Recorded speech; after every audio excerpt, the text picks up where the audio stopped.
C'est le rendez-vous incontournable de l'industrie. Parce que ça foisonne d'idées, de créativité, parce qu'il y a des machines en fonctionnement partout. Bienvenue dans ce troisième JT de Production Live, ici à Global Industries. Aujourd'hui, l'industrie s'est mise en mode festival, avec une ambiance unique sur le salon. Animation musicale, déambulation artistique et une énergie festive qui se prolongera jusqu'à la nocturne du salon.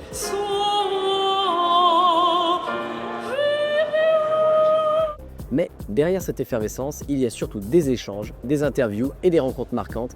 Et comme d'habitude maintenant, on a préparé notre petit cocktail à nous.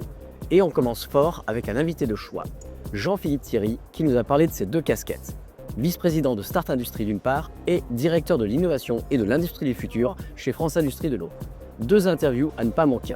Le rôle de France Industrie, en fait, c'est de représenter les intérêts de l'ensemble de l'industrie auprès des pouvoirs publics et des grandes parties prenantes de notre économie qui ont un impact en fait sur nos entreprises industrielles.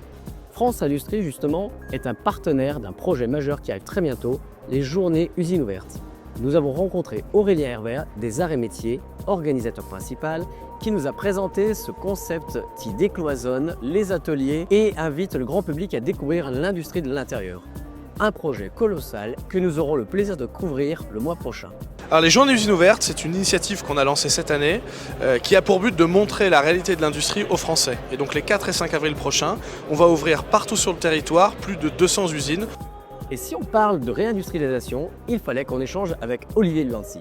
20 minutes d'entretien, un format XXL pour revenir sur l'ancrage territorial, les défis de la relocalisation et les leviers pour redonner une dynamique industrielle forte en France.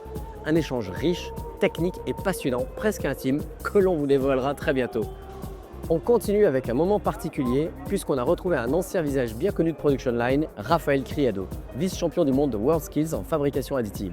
Mais il n'était pas seul, il était accompagné de deux talents prometteurs de sa région, Alexis Aubert, le nouveau vainqueur régional en fabrication additive, et Lona Hugues, MAF 2023 en usinage et en préparation pour l'épreuve de tournage WorldSkills. Un trio dynamique, des témoignages sincères et une passion commune pour les métiers de la production. Je suis allée faire une journée d'intégration en usinage et ça m'a plu tout de suite en fait. Bonjour, moi c'est Aubert Alexis, donc je suis l'actuel champion régional de la région sud en fabrication additive. Je suis là pour éventuellement le conseiller parce que comme j'étais ancien compétiteur, du vécu, finalement. J'ai du vécu, que ce soit au niveau national ou international. Okay. Donc derrière, voilà, je suis un peu là comme le grand frère. Et en parlant de passion et de belles intentions, Raphaël Criado nous a fait une très belle surprise avec un logo Production Line réalisé en impression 3D. Une création unique qui fait forte impression. Et pour finir, on vous a donné la parole, on a pris notre micro et on est allé vous rencontrer dans les allées du salon. Ce que vous avez pensé de cette édition, ce que vous a marqué, ce que vous retiendrez de Global Industries 2025, c'est vous qui le dites. Selon vous, pourquoi Global Industries est le salon à ne pas manquer? Mais c'est the place to be. Eh bien parce qu'il y a énormément de choses à voir et c'est idéal pour prospecter. Et demain, dernier jour du salon, mais on ne lâche rien, on est là jusqu'au bout pour vous faire vivre Global Industries de l'intérieur.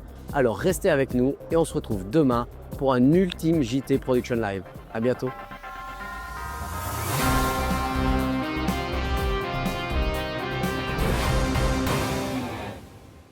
Bonjour. Selon vous, pourquoi Global Industries est le salon à ne pas manquer? Ouais, il est trop génial!